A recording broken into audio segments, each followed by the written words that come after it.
नमस्कार और हमारी आज की इस खास चर्चा में आपका स्वागत है। कभी सोचा है जब किसी राज्य सरकार को कोई मुश्किल कानूनी सलाह चाहिए या मान लीजिए कोर्ट में अपना पक्ष रखना हो, तो वो किसके पास जाते हैं?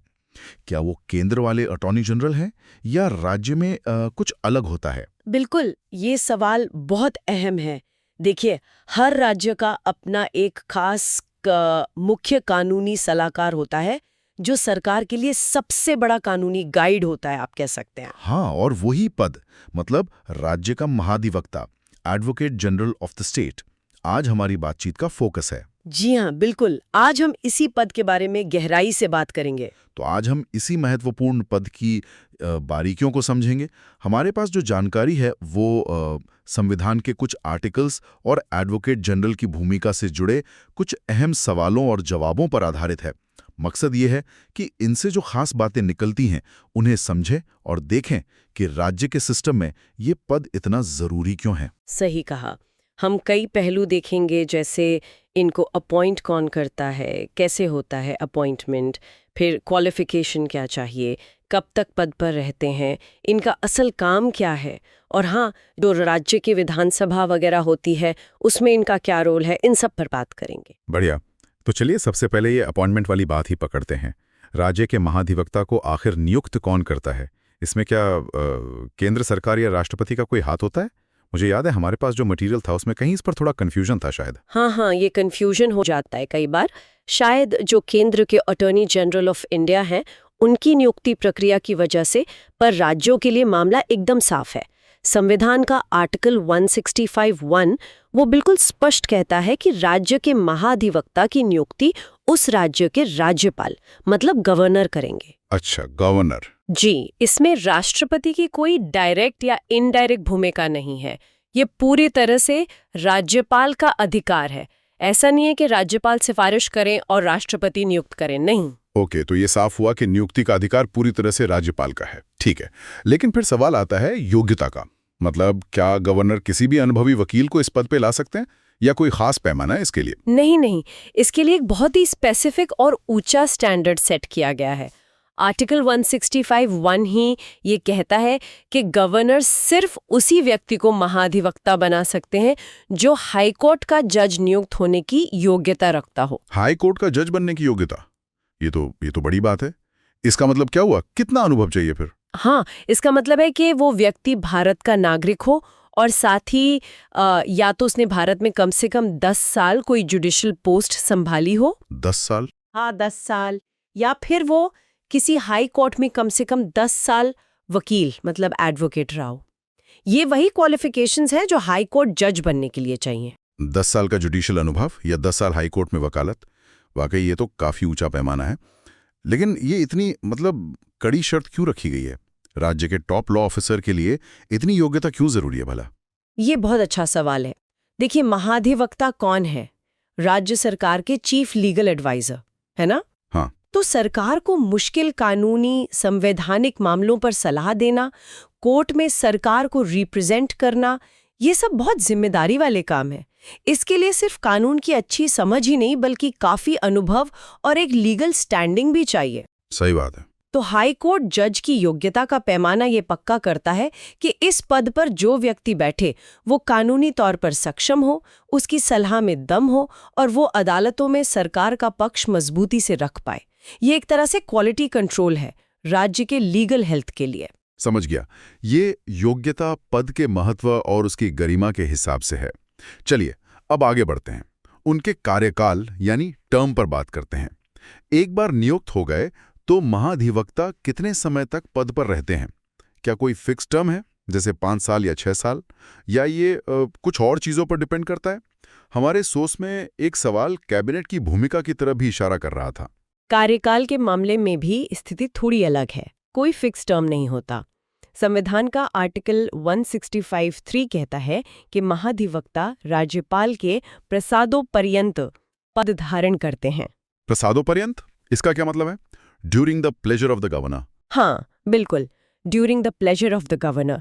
इसका सीधा मतलब है कि राज्यपाल उन्हें किसी भी समय उनके पद से हटा सकते हैं। उनका कार्यकाल पूरी तरह से राज्यपाल की इच्छा पर निर्भर है। राज्यपाल के प्रसादोपर्यंत? सुनने में थोड़ा अजीब सा लगता है। इसका प्रैक्टिकल मतलब क्या है? क्या गवर्नर अपनी मर्जी से कभी भी हटा सकते हैं, या कोई प्रोसेस है, कोई वजह होनी चाहिए?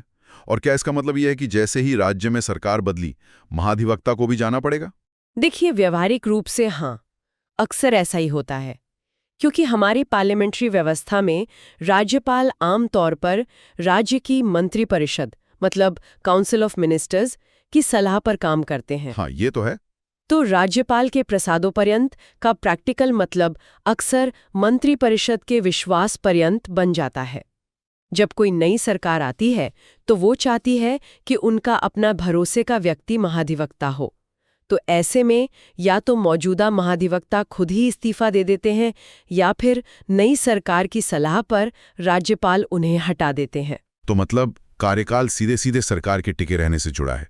लेकिन फिर वो सोर्स वाली बात जो कह रही थी कि कार्यकाल कैबिनेट पर निर्भर नहीं करता, उसका क्या मतलब हुआ? हाँ, यहीं पर एक कानूनी बारीकी है। वो कथन टेक्निकली सही है। संविधान शक्ति किसको देता है? राज्यपाल को, कैबिनेट को नहीं। अच्छा। महाधिवक्ता सीधे कैबिनेट को जवाबदेह नहीं है, वो राज्यपाल के प्रति है। हाँ, ये सच है कि व्यवहार में राज्यपाल मंत्रिमंडल की सलाह मानते हैं, पर संवैधानिक स्थिति यही है कि हटाने का अधिकार राज्यपाल का है। इसीलिए ये कहना कि कार्यकाल मंडल पर निर्भर है, ये संवैधानिक रूप से 100% सही नहीं होगा, भले ही प्रैक्टिकली वैसा ही दिखे। पावर राज्यपाल में है। ये एक महत्वपूर्ण फर्क है, भले ही नतीजा अक्सर वही हो। अच्छा, अब उनके पारिश्रमिक मतलब सैलरी या वेतन भत्ते की बात करते हैं। ये कौन तय करता है? क्या ये राज्य के विधायकों की तरह राज्य के कंसोलिडेटेड फंड से आता है? इस पर भी एक सवाल था। पारिश्रमिक के मामले में भी आर्टिकल 165(3) ही गाइड करता है। ये कहता है कि महाधिवक्ता को ऐसा पारिश्रमिक मतलब रिम्यूनरेशन मिलेगा जो राज्यपाल निर्धारित करें। राज्यपाल तय करेंगे। जी हाँ, यहाँ ध्यान देने वाली बात यह है कि संविधान ये तय नहीं करता कि कितना पैसा मिलेगा या कहाँ से दिया जाएगा। हाँ। ये पूरी तरह गवर्नर के विवेक पर है। तो मतलब कोई फिक्स्ड सैलरी स्केल नहीं, और ये भी जरूरी नहीं कि पैसा कंसोलिडेटेड फंड से ही आए। बिल्कुल, राज्यपाल जो रकम तय कर दें वही उनका पारिश्रमिक। ये एक फिक्स्ड सैलरी हो सकती है या केस के हिसाब से फीस हो सकती है या दोनों का मिक्स भी हो सकता है। और जैसा सोर्स में पूछा गया था, ये कहना कि उनकी सैलरी कंपल्सरी कंसोलिडेटेड फंड से ही देनी होगी, ये पूरी तरह सही नहीं है। राज्यपाल तय करते हैं और पेमेंट का अरेंजमेंट भी उसी हिसाब से होता है। ये फ्लेक्सिबिलिटी शायद इसलिए है ताकि राज्य अपनी आर्थिक स्थिति और ज़रूरत के हिसाब से तय कर सके। दिलचस्प है। कार्यकाल और पैसा दोनों में गवर्नर का रोल सेंट्रल है, कम से कम संविधान के हिसाब से तो। ठीक है, अपॉइंटमेंट, क्वालिफिकेशन, टर्म और सैलरी समझ आ गया। अब आते हैं सबसे अहम हिस्से पर, उनके काम पर। महाधिवक्ता असल में करते क्या हैं? उन्हें राज्य का सर्वोच्च विधि अधिकारी, हाईएस्ट लॉ ऑफिसर कहा जाता है, जैसा कई जगहों पर बताया गया है। इस टाइटल का मतलब क्या है उनके रोज के काम में? सर्वोच्च विधि अधिकारी का मतलब है कि वो राज्य सरकार के लिए कानून के मामले में फाइनल अथॉरिटी हैं। उनका सबसे मुख्य काम, जैसा आर्टिकल 165(2) में लिखा है, राज्य सरकार को कानूनी मामलों पर सलाह देना है, खास तौर पर उन मैटर्स पर जो गवर्नर उन्हें सौंपते हैं। अच्छा। इसके अलावा उन्हें वो सभी कानूनी कर्तव्य निभाने होते हैं जो संविधान या किसी और कानून के तहत उन्हें दिए जाते हैं। लेकिन सलाह देना सुनने में थोड़ा पैसिव सा लगता है। क्या उनका रोल इससे ज्यादा एक्टिव नहीं होता? मान लीजिए सरकार कोई नया कानून ला रही है या कोई बड़ी पॉलिसी बना रही है जिसमें कानूनी पेंच हो सकते हैं। बिल्कुल, उनका रोल बहुत एक्टिव होता है। सलाह देना सिर्फ एक पहलू है। वो सरकार जो कानून बनाती है उसके ड्राफ्ट की लीगल वैलिडिटी चेक करते हैं। वो पक्का करते हैं कि जो कानून या पॉलिसी बन रही है वो संविधान और दूसरे कानूनों के दायरे में हो। और सबसे महत्वपूर्ण बात, वो अदालतों में, चाहे हाई कोर्ट हो या सुप्रीम कोर्ट, राज्य सरकार का पक्ष रखते हैं। सरकार के खिलाफ जो केस होते हैं उनमें सरकार को डिफेंड करना या सरकार की तरफ से केस फाइल करना, ये सब उनके बहुत अहम काम हैं। आप कह सकते हैं कि वो सरकार के चीफ वकील हैं, पर उनका रोल सिर्फ वकालत तक ही नहीं है, बल्कि सलाहकार और कानूनी गार्डियन का भी है। तो क्या सरकार उनकी सलाह मानने के लिए बाध्य है, या वो बस सलाह दे देते हैं और उनकी जिम्मेदारी खत्म? देखिए, संवैधानिक रूप से सरकार उनकी सलाह मानने को बाध्य नहीं है। महाधिवक्ता का रोल एडवाइजरी है, लेकिन असलियत में उनकी सलाह को बहुत गंभीरता से लिया जाता है। क्यों? क्योंकि वो राज्य के सर्वोच्च विधि अधिकारी हैं। उनकी सलाह को अनदेखा करने का मतलब है कानूनी जोखिम लेना। अगर सरकार उनकी सलाह के खिलाफ जाती है और बाद में कोर्ट में मामला फंसता है तो सरकार की पोजीशन कमजोर हो सकती है। इसलिए आमतौर पर सरकारें उनकी सलाह का सम्मान करती हैं। ये बात समझ आती है। अब एक और दिलचस्प पहलू पर आते हैं जिसका जिक्र हमारे सोर्स में भी था, विधानमंडल में उनका रोल। क्या महाधिवक्ता राज्य की विधानसभा या विधान परिषद की बैठकों में हिस्सा ले सकते हैं? ये थोड़ा अजीब सा लगता है क्योंकि वो तो चुने हुए सदस्य नहीं होते। हाँ, ये उनके पद से जुड़ा एक खास अधिकार है जो संविधान के आर्टिकल 177 से मिलता है। इस आर्टिकल के मुताबिक महाधिवक्ता को राज्य के विधानमंडल के किसी भी सदन, विधानसभा या विधान परिषद अगर है तो की कार्यवाही में बोलने और भाग लेने का अधिकार है। सच में? जी हाँ, इतना ही नहीं, अगर उन्हें विधानमंडल की किसी कमेटी का सदस्य बनाया जाता है तो वो उस कमेटी की बैठकों में भी जा सकते हैं और बोल सकते हैं। ये तो वाकई बहुत दिलचस्प है। मतलब उस सदन में विधायकों के साथ बैठ सकते हैं, बहस में हिस्सा ले सकते हैं, अपनी बात रख सकते हैं बिना चुनाव लड़े। हाँ, बिल्कुल। वो सदन में मौजूद रह सकते हैं, किसी बिल या प्रस्ताव पर जो बहस चल रही है उसमें लीगल एंगल बता सकते हैं, सरकार का पक्ष रख सकते हैं या कोई कानूनी बारीकी समझा सकते हैं। लेकिन फिर एक सवाल उठता है, अगर वो कार्रवाई में भाग ले सकते हैं, बोल सकते हैं, तो क्या वो वोट भी डाल सकते हैं? क्या किसी बिल को पास या फेल कराने में उनका कोई रोल होता है? नहीं, बस यहीं पे लिमिट है। आर्टिकल 177 ये भी साफ करता है कि सदन की कार्यवाही में बोलने और भाग लेने का अधिकार तो है, लेकिन महाधिवक्ता को सदन में मत देने यानी वोट करने का अधिकार नहीं होता। वोट नहीं कर सकते? नहीं, क्योंकि वो सदन के चुने हुए या नॉमिनेटेड मेंबर नहीं होते, इसलिए वो लेजिस्लेटिव प्रोसेस के फाइनल डिसीजन यानी वोटिंग में हिस्सा नहीं ले सकते। तो मतलब वो एक तरह के एक्सपर्ट एडवाइजर जैसे हैं जो सदन को जानकारी देते हैं, लेकिन जो राजनीतिक फैसला लेने की प्रक्रिया है यानी वोटिंग, उससे अलग रहते हैं। ये व्यवस्था क्यों बनाई गई होगी? इसके पीछे सोच शायद ये है कि महाधिवक्ता का मुख्य काम कानूनी सलाह देना है, राजनीतिक नीतियां बनाना नहीं। उन्हें सदन में बोलने का अधिकार इसलिए दिया गया ताकि विधायक उनके कानूनी ज्ञान और अनुभव का फायदा उठा सकें, खासकर जब मुश्किल कानूनी मुद्दों पर बहस हो। हाँ, ये तो लॉजिकल लगता है। लेकिन उन्हें वोटिंग से बाहर रखकर उनके पद की निष्पक्षता और गैर राजनीतिक चरित्र को बनाए रखने की कोशिश की गई है। वो सरकार के कानूनी सलाहकार है, सदन के सदस्य नहीं। ये संतुलन उनकी भूमिका के लिए जरूरी है। बहुत अच्छे से समझाया। तो हमने नियुक्ति से लेकर योग्यता, कार्यकाल, पारिश्रमिक, कर्तव्य और विधानमंडल में उनके विशेष अधिकारों तक सभी पहलुओं पर बात कर ली है। अगर हम इस पूरी चर्चा को समेटना चाहें तो मुख्य बातें क्या होंगी? जरूर। संक्षेप में कहें तो राज्य का महाधिवक्ता राज्य का टॉप लॉ ऑफिसर है। नियुक्ति राज्यपाल करते हैं, योग्यता हाईकोर्ट जज वाली होनी चाहिए, कार्यकाल फिक्स नहीं होता, राज्यपाल के प्रसादों पर्यंत होता है, मतलब गवर्नर कभी भी हटा सकते हैं। मुख्य काम सरकार को कानूनी सलाह देना और कोर्ट में रिप्रेजेंट करना है। राज्य विधानमंडल की कार्यवाही में बोल सकते हैं, भाग ले सकते हैं, पर वोट नहीं दे सकते, और उनका पारिश्रमिक राज्यपाल तय करते हैं। एकदम साफ और सटीक सारांश। अब इसे थोड़ा और बड़े दायरे में देखते हैं। राज्य के शासन की पूरी मशीनरी में एक स्वतंत्र और काबिल कानूनी सलाहकार के तौर पर महाधिवक्ता का होना इतना जरूरी क्यों है? इसका क्या महत्व है? इसका महत्व बहुत गहरा है, कई लेवल्स पर है। पहला, ये कानून के शासन यानी रूल ऑफ लॉ को मजबूत करता है। महाधिवक्ता ये पक्का करने में मदद करते हैं कि सरकार जो भी करे वो कानून के दायरे में हो, संविधान के हिसाब से हो। ठीक है। दूसरा, एक काबिल कानूनी सलाहकार सरकार को संभावित कानूनी गलतियों और मुकदमों से बचाता है, जिससे जनता का पैसा और समय बचता है। तीसरा, वो कोर्ट के सामने सरकार का पक्ष अच्छे से रखकर न्याय प्रक्रिया में मदद करते हैं। चौथा, जैसा हमने बात की, वो विधानमंडल को भी कानूनी मामलों पर एक्सपर्ट सलाह देते हैं।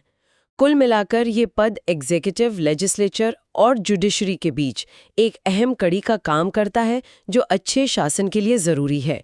एक स्वतंत्र और सक्षम महाअधिवक्ता सरकार को सही रास्ते पर रखने में बहुत अहम भूमिका निभा सकता है। सरकार को सही रास्ते पर रखना ये वाकई एक बड़ी जिम्मेदारी है, और यहीं से शायद वो सवाल भी जुड़ता है जो हमारे मन में आ रहा है। बिल्कुल।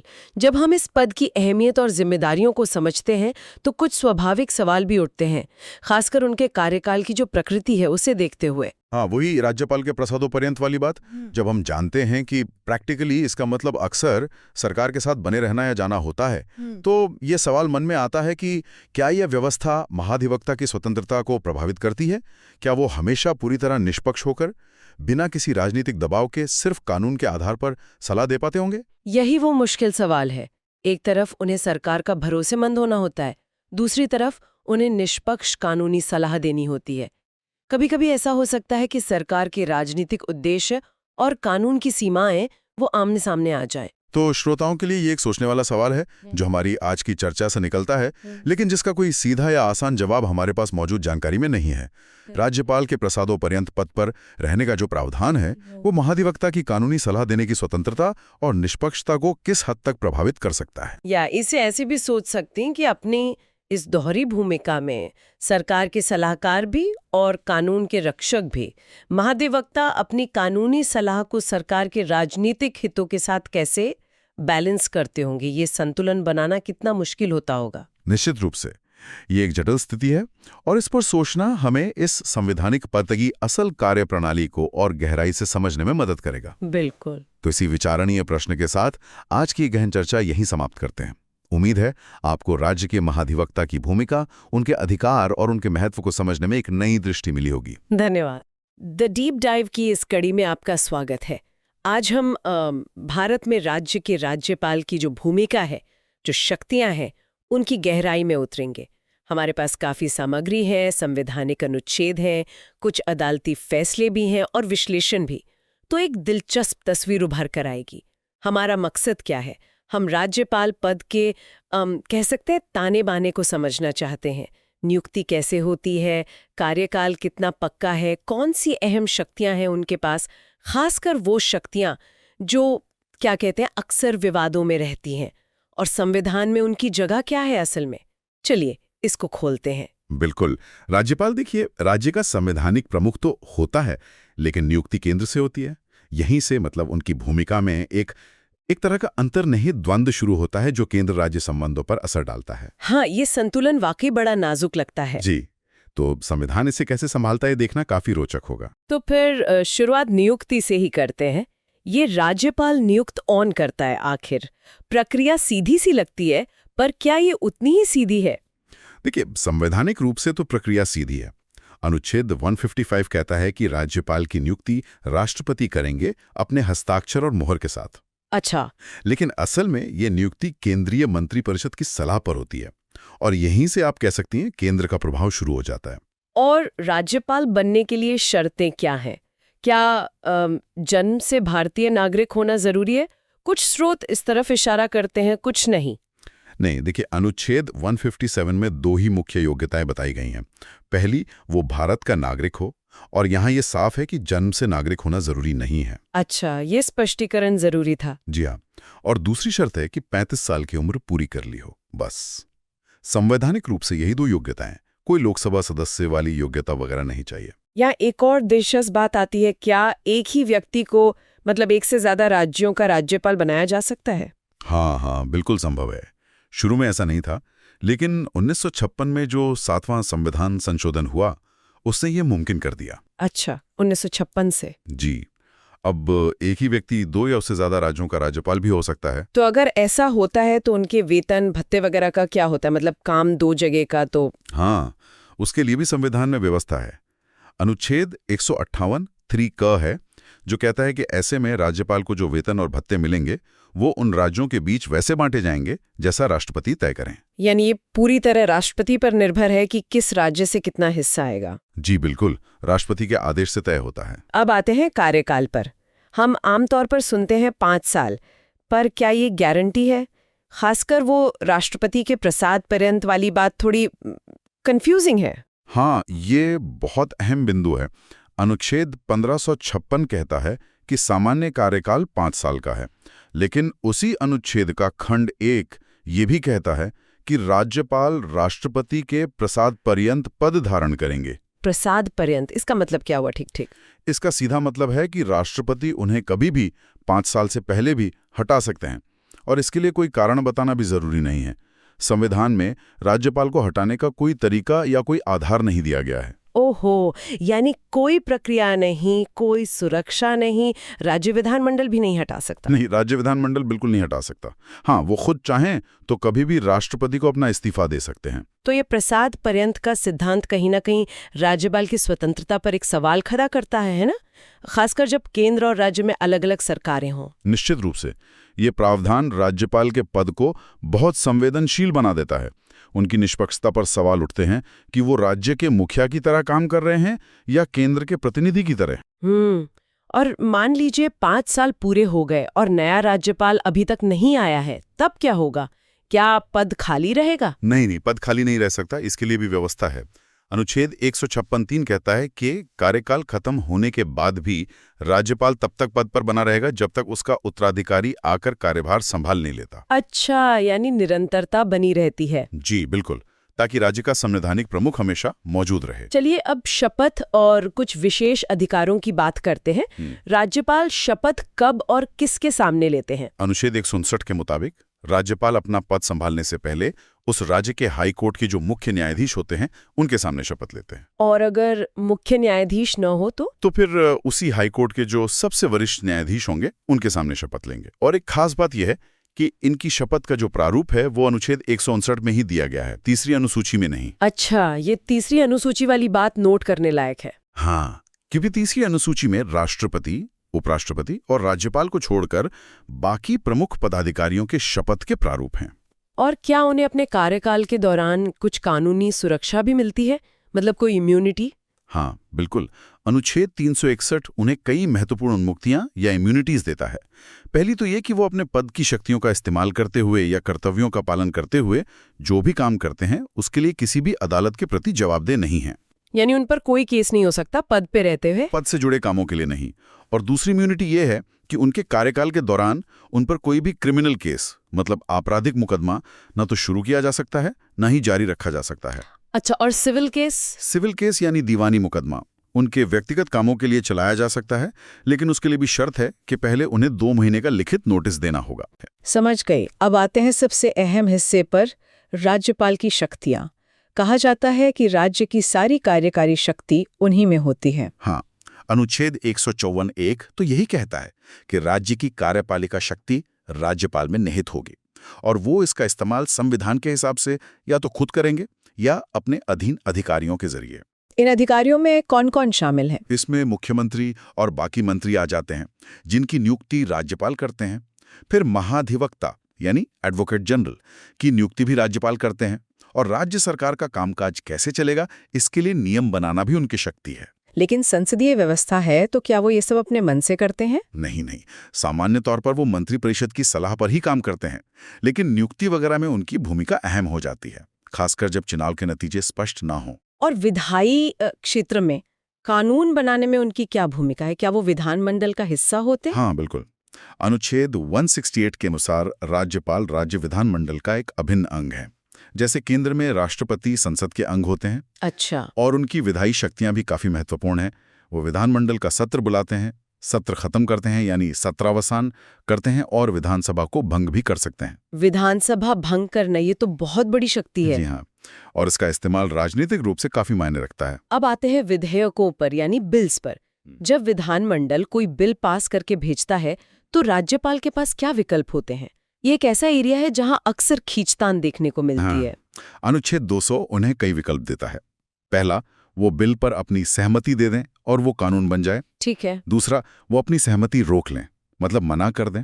ऐसा करने पर बिल वहीं खत्म हो जाता है। तीसरा, अगर वो बिल धन विधेयक यानी मनी बिल नहीं है तो उसे विधानमंडल को एक बार फिर से विचार करने के लिए वापस भेज सकते हैं। और अगर विधानमंडल दोबारा पास करके भेज दे तो? तब उन्हें सहमति देनी ही पड़ती है।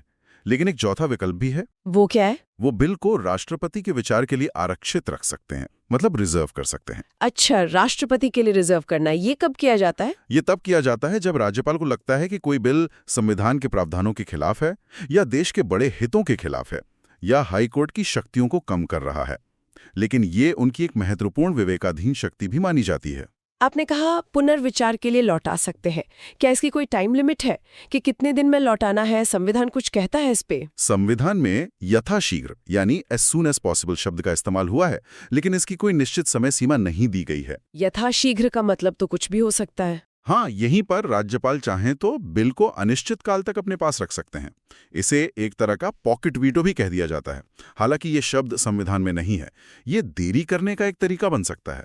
और ये राष्ट्रपति के लिए आरक्षित करने वाली शक्ति, क्या ये पूरी तरह राज्यपाल के विवेक पर निर्भर करती है? हाँ, इसे उनकी प्रमुख विवेकाधीन शक्तियों में गिना जाता है।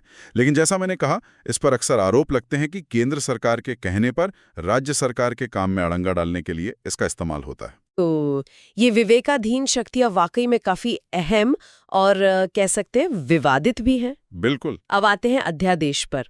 ऑर्डिनेंस जारी करने की शक्ति, ये क्या है और कब इस्तेमाल होती है? अनुच्छेद 213 राज्यपाल को अध्यादेश जारी करने की शक्ति देता है, लेकिन यह तभी हो सकता है जब विधानमंडल का सत्र ना चल रहा हो और राज्यपाल को लगे कि हालात ऐसे हैं कि तुरंत कोई कदम उठाना जरूरी है। तो क्या ये उनकी अपनी मर्जी से होता है? नहीं, सामान्यतः ये भी मंत्रिपरिषद की सलाह पर ही होता है। ये उनकी विवेकाधीन शक्ति नहीं है। और इस अध्यादेश का क्या असर होता है? इसका वही असर होता है जो विधानमंडल के बनाए कानून का होता है, लेकिन एक शर्त है। क्या शर्त? शर्त यह है कि जैसे ही विधानमंडल का अगला सत्र शुरू हो, इस अध्यादेश को उसके सामने रखना जरूरी है।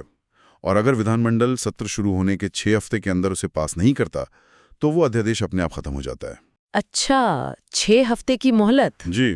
और राज्यपाल चाहें तो अध्यादेश को कभी भी वापस भी ले सकते हैं, और ये शक्ति भी सिर्फ उन्हीं विषयों तक सीमित है जिन पर राज्य विधानमंडल कानून बना सकता है। क्या कभी ऐसा हुआ है कि इस अध्यादेश वाली शक्ति का बहुत ज्यादा दुरुपयोग हुआ हो?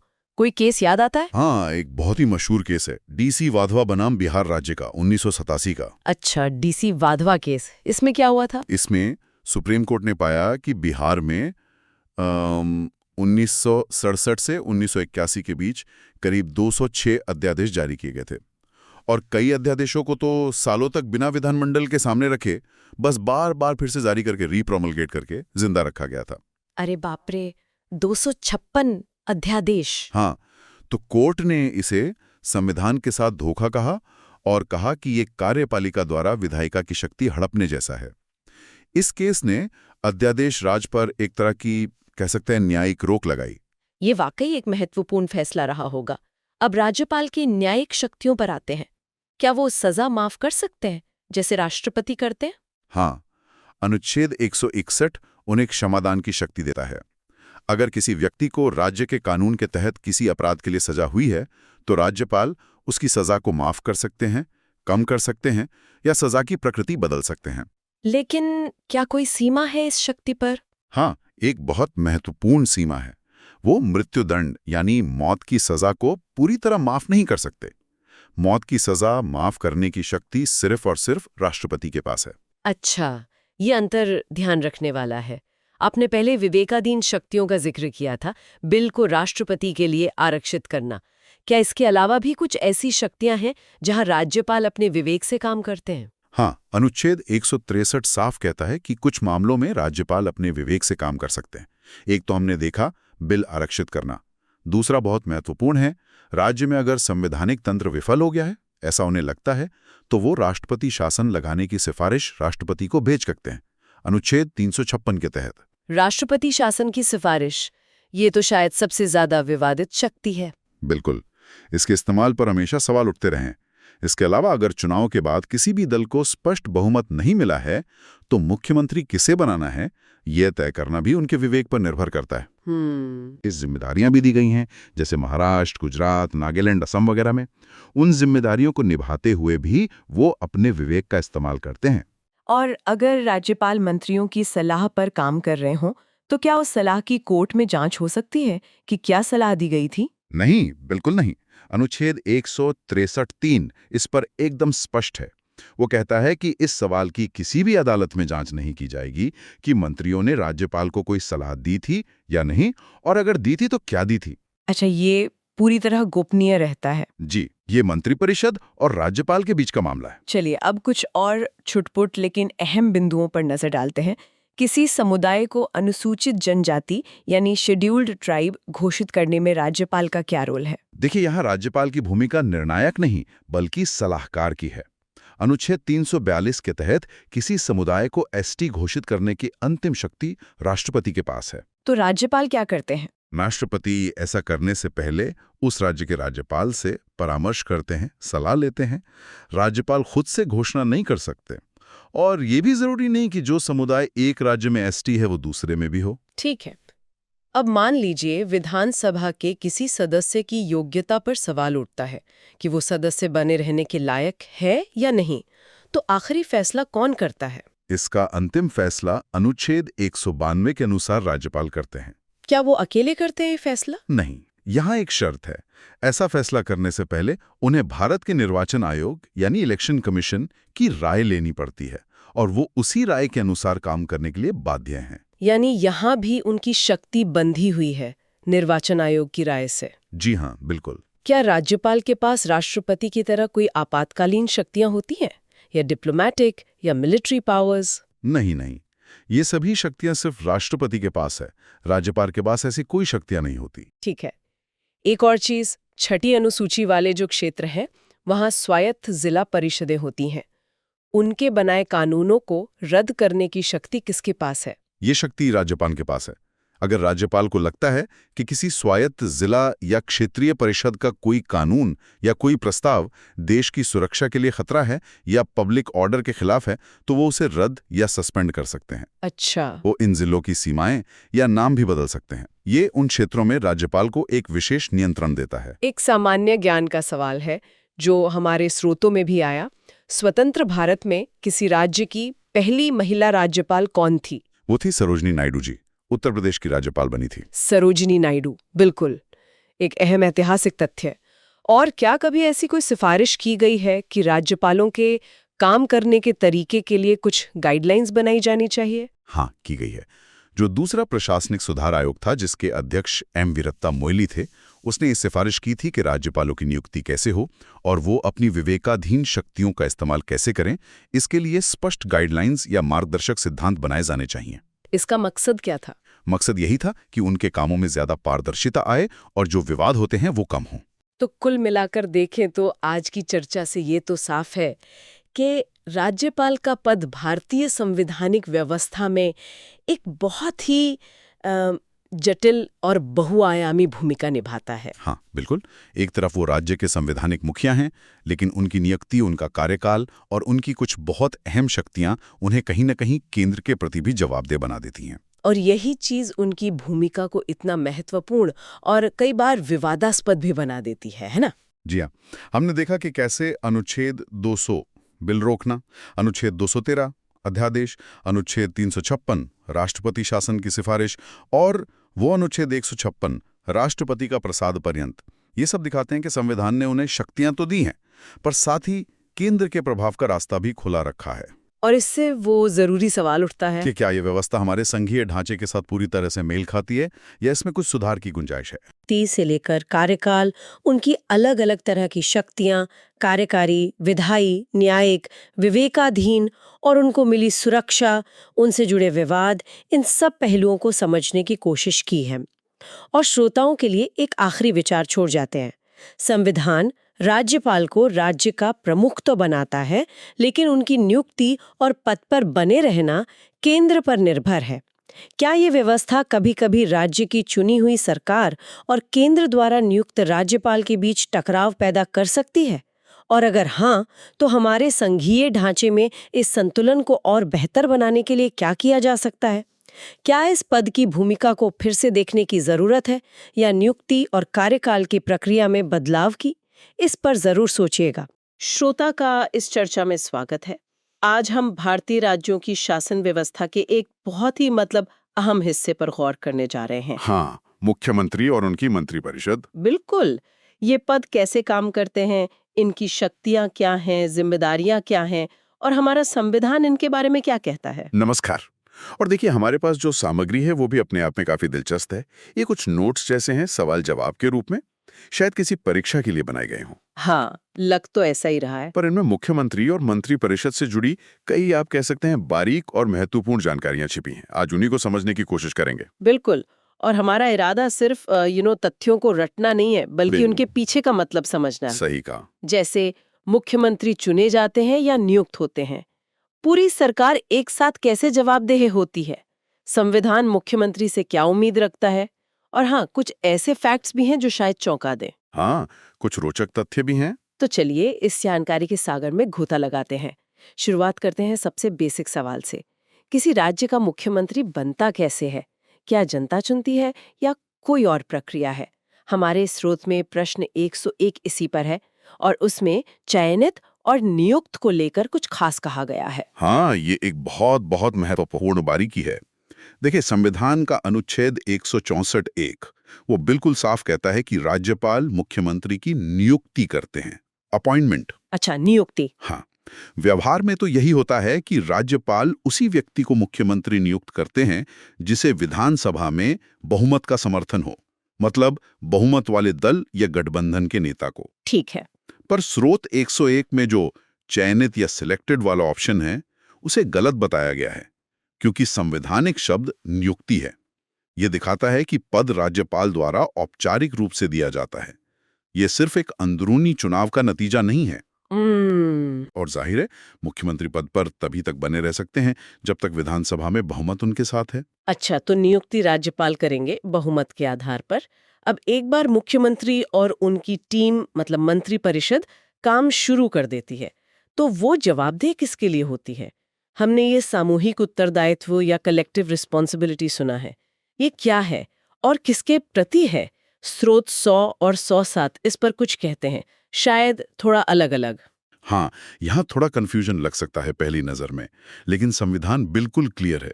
अनुच्छेद 164(2) कहता है कि मंत्रिपरिषद सामूहिक रूप से राज्य की विधानसभा के प्रति उत्तरदायी होती है। विधानसभा के प्रति? जी, लेजिस्लेटिव असेंबली के प्रति। हमारा स्रोत 100 भी यही कहता है। इसका मतलब समझना जरूरी है। ये सिर्फ एक नियम नहीं है, ये संसदीय प्रणाली की, पार्लियामेंट्री सिस्टम की नींव है। अच्छा। और विधानसभा का भरोसा बनाए रखे। अगर मान लीजिए विधानसभा सरकार के किसी मंत्री के खिलाफ अविश्वास प्रस्ताव पास कर दे, हाँ? या सरकार कोई जरूरी बिल लाए जैसे बजट, और वो पास न हो, तो ये पूरी मंत्री परिषद के खिलाफ अविश्वास माना जाता है। और तब उन्हें इस्तीफा देना पड़ता है, पूरी सरकार को। तो फिर स्रोत 107 में जो लिखा था कि वे राज्यपाल के प्रति सामूहिक रूप से उत्तरदायी हैं, वो बात सही नहीं है? बिल्कुल नहीं। स्रोत 107 का जो विश्लेषण दिया है, उसमें साफ लिखा है कि ये कथन राज्यपाल के प्रति जवाबदेही वाला गलत है। सामूहिक जिम्मेदारी सिर्फ और सिर्फ विधानसभा के प्रति होती है। हाँ, ये जरूर है कि मंत्री व्यक्तिगत रूप से राज्यपाल के प्रसादोपर्यंत पद धारण करते हैं, मतलब राज्यपाल उन्हें हटा सकते हैं, लेकिन ये शक्ति भी असल में मुख्यमंत्री की सलाह पर ही इस्तेमाल होती है। अच्छा। सामूहिक जिम्मेदारी का सिद्धांत तो विधानसभा के लिए ही है। हाँ, स्रोत 100 का नोट एक और जरूरी बात कहता है। क्या? कि ये सामूहिक जिम्मेदारी खासकर नीतिगत फैसलों पर लागू होती है। अगर किसी मंत्री पर कोई पर्सनल करप्शन का चार्ज लगे या कोई और गंभीर गलती का, तो उसके लिए वो मंत्री पर्सनली जिम्मेदार होगा। जरूरी नहीं कि पूरी सरकार इस्तीफा दे। ओ, ये फर्क समझना वाकई जरूरी है। पॉलिसी मैटर्स में पूरी टीम साथ, पर्सनल मामलों में व्यक्ति खुद जिम्मेदार। ठीक है, ये कलेक्टिव रिस्पॉन्सिबिलिटी वाली बात महत्वपूर्ण है, और ये सीधे मुख्यमंत्री के अपने कर्तव्यों से भी जुड़ती होगी, जिनका संविधान में जिक्र है। हमारे स्रोत के प्रश्न 105 और 106 इसी पर है ना? हाँ, बिल्कुल। संविधान का अनुच्छेद 167 ये खास तौर पर मुख्यमंत्री के कर्तव्यों को बताता है, जैसा स्रोत 105 में दिया है। इसके 3 मुख्य पहलू हैं। ये मुख्यमंत्री को राज्यपाल और मंत्रिपरिषद के बीच एक अहम पुल बनाते हैं। क्या है वो कर्तव्य? पहला, राज्य के प्रशासन और कानूनों से जुड़े मंत्रिपरिषद के जितने भी फैसले हैं, उनकी जानकारी राज्यपाल को देना। ठीक। दूसरा, प्रशासन और कानून बनाने से संबंधित कोई भी जानकारी अगर राज्यपाल मांगे तो उन्हें देना। ओके। और तीसरा, अगर राज्यपाल चाहें तो कोई ऐसा मामला जिस पर किसी एक मंत्री ने तो फैसला ले लिया हो, लेकिन पूरी मंत्रिपरिषद ने उस पर विचार न किया हो, उसे पूरी काउंसिल के सामने विचार के लिए रखवाना। अच्छा, तो राज्यपाल को इन्फॉर्म रखना एक संवैधानिक ड्यूटी है, सिर्फ एक फॉर्मेलिटी नहीं। ये जानना तो जरूरी है। और स्रोत 106 में किसी गलत कर्तव्यों का भी जिक्र था? क्या चीज है जो मुख्यमंत्री का कर्तव्य नहीं है? हाँ, स्रोत 106 के विकल्पों में एक ऑप्शन है जो कहता है कि मुख्यमंत्री का कर्तव्य है कि वे अपने फैसलों की मंथली रिपोर्ट राष्ट्रपति को भेजें। ये बिल्कुल गलत है। ओह, अनुच्छेद 167 के तहत मुख्यमंत्री राज्यपाल के प्रति जवाबदेह हैं, उन्हें ही सूचना देते हैं। राष्ट्रपति को सीधे रिपोर्ट करने का कोई संवैधानिक कर्तव्य नहीं है। ये स्टेट और सेंटर के बीच के संवैधानिक ढांचे को समझने के लिए जरूरी है। समझ गए। संविधान कर्तव्यों की बात करता है, लेकिन अगर मंत्री अपने कर्तव्य पालन में या सदन में कुछ गड़बड़ करते हैं, जैसे जानबूझकर गलत जानकारी दें या फैक्ट्स छुपाएं, तब क्या होता है? स्रोत 104 में विशेषाधिकार प्रस्ताव यानी प्रिविलेज मोशन का जिक्र है। ये क्या चीज है? विशेषाधिकार प्रस्ताव सदन की कार्रवाई का एक अहम टूल है। स्रोत 104 के मुताबिक ये प्रस्ताव तब लाया जा सकता है जब कोई मंत्री जानबूझकर किसी मामले के तथ्यों को छुपाता है या सदन को गलत जानकारी देकर गुमराह करने की कोशिश करता है। अच्छा, ऐसा करना सदन के या उसके सदस्यों के विशेषाधिकार का हनन माना जाता है। अगर ये प्रस्ताव पास हो जाता है तो मंत्री को नतीजे भुगतने पड़ सकते हैं। सजा कुछ भी हो सकती है, निंदा से लेकर सदन से सस्पेंशन तक। यानी सदन के पास भी अपने तरीके हैं मंत्रियों को जवाबदेह ठहराने के। बिल्कुल, ये सदन का मंत्रियों पर कंट्रोल रखने का एक तरीका है। इसी स्रोत 104 में मंत्री को हटाने में राज्यपाल की भूमिका और मुख्यमंत्री की सलाह का भी जिक्र है ना? हाँ, ये बात वापस अपॉइंटमेंट वाले पॉइंट से जुड़ती है।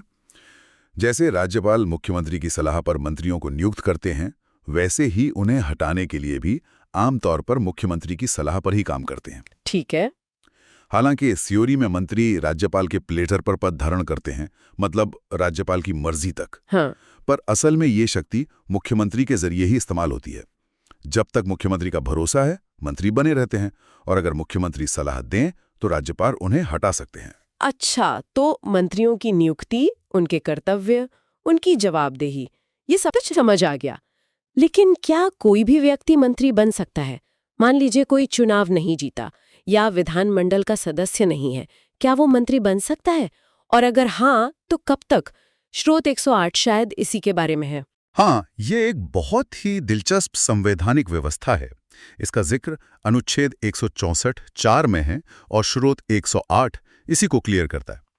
जी हाँ, कोई ऐसा व्यक्ति भी मंत्री या मुख्यमंत्री बन सकता है जो नियुक्ति के समय राज्य विधानमंडल का सदस्य न हो, मतलब न एमएलए हो न एमएलसी। सच में? हाँ, लेकिन एक शर्त है, एक टाइम लिमिट है, सिर्फ 6 महीने। 6 महीने? हाँ, अगर कोई मंत्री पद संभालने के 6 महीने के अंदर विधानमंडल के किसी भी सदन का सदस्य नहीं बन पाता तो उसे मंत्री पद छोड़ना पड़ता है। तो सोचिए, मंत्री बनने के बाद भी अगले 6 महीने तक या तो चुनाव जीतना है या कहीं से नॉमिनेट होना है।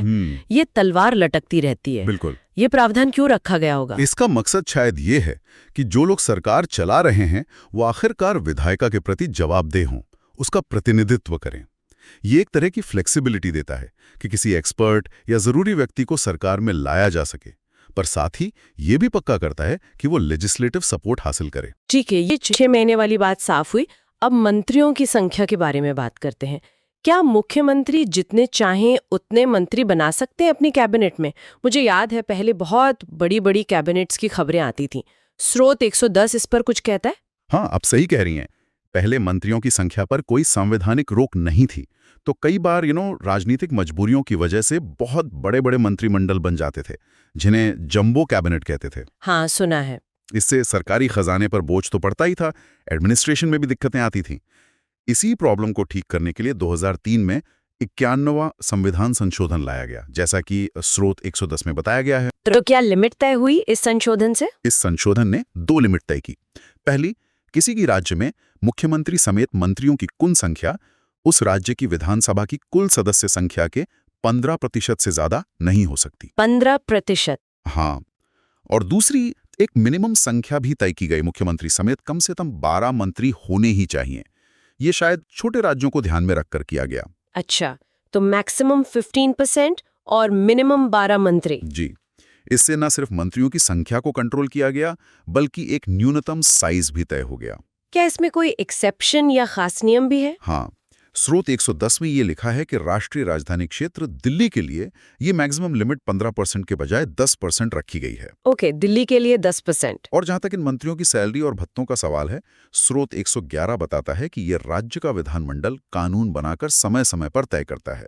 मंत्रियों की बात हुई, पर खुद मुख्यमंत्री को कैसे हटाया जा सकता है अगर वो विधानसभा का विश्वास खो दें या कोई और सिचुएशन बन जाए? स्रोत 109 में इसके कुछ कारण दिए हैं। मुख्यमंत्री को पद से हटने के मुख्यतः 2 कारण स्रोत 109 में बताए गए हैं।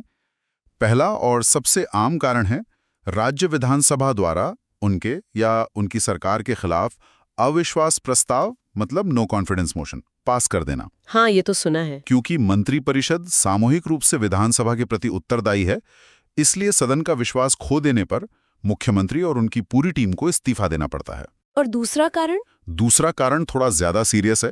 यदि राज्यपाल की राय में राज्य में ऐसी सिचुएशन आ गई है कि संवैधानिक तंत्र फेल हो गया है और राज्य का शासन संविधान के हिसाब से नहीं चल सकता,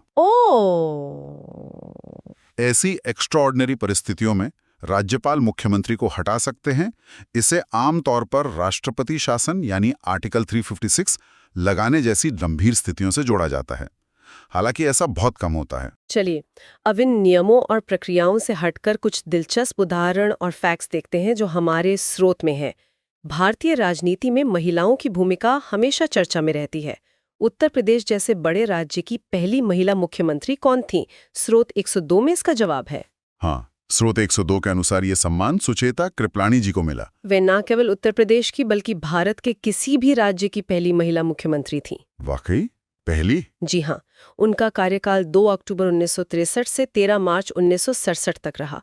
उस समय के हिसाब से ये एक बहुत बड़ी उपलब्धि थी। बिल्कुल। और अगर हम कार्यकाल की लंबाई की बात करें तो सबसे लंबे समय तक मुख्यमंत्री रहने का रिकॉर्ड किसके नाम है? स्रोत 103 इस बारे में कुछ इंटरेस्टिंग जानकारी देता है। जब ये स्रोत का सवाल बना था, उस समय तक पश्चिम बंगाल के ज्योति बसु सबसे लंबे समय तक मुख्यमंत्री रहने वाले नेता थे। करीब 30 साल तक उन्होंने पद संभाला। 30 साल? हाँ, लेकिन स्रोत 103 का जवाब ये भी अपडेट करता है कि बाद में सिक्किम के पवन कुमार चामलिंग ने उनका रिकॉर्ड तोड़ दिया। वो उनसे भी ज्यादा समय तक, लगभग 24.5 साल मुख्यमंत्री रहे। ओह, तो रिकॉर्ड अब चामलिंग के नाम है? हाँ, उस समय तक था। स्रोत ये भी नोट करता है कि अभी सिक्किम के मुख्यमंत्री प्रेम सिंह तमांग हैं। देखिए, इतने लंबे कार्यकाल राजनीतिक स्थिरता तो दिखाते हैं, पर कई बार व्यक्ति केंद्रित राजनीति की तरफ भी इशारा करते हैं। यहाँ एक बहुत दिलचस्प पैटर्न दिखता है। कुछ ऐसे मुख्यमंत्री भी हुए जो राज्य की कमान संभालने के बाद देश के सबसे ऊंचे पद यानी प्रधानमंत्री की कुर्सी तक पहुंचे। ये दिखाता है कि राज्यों का नेतृत्व नेशनल पॉलिटिक्स के लिए एक सीढ़ी भी बन सकता है।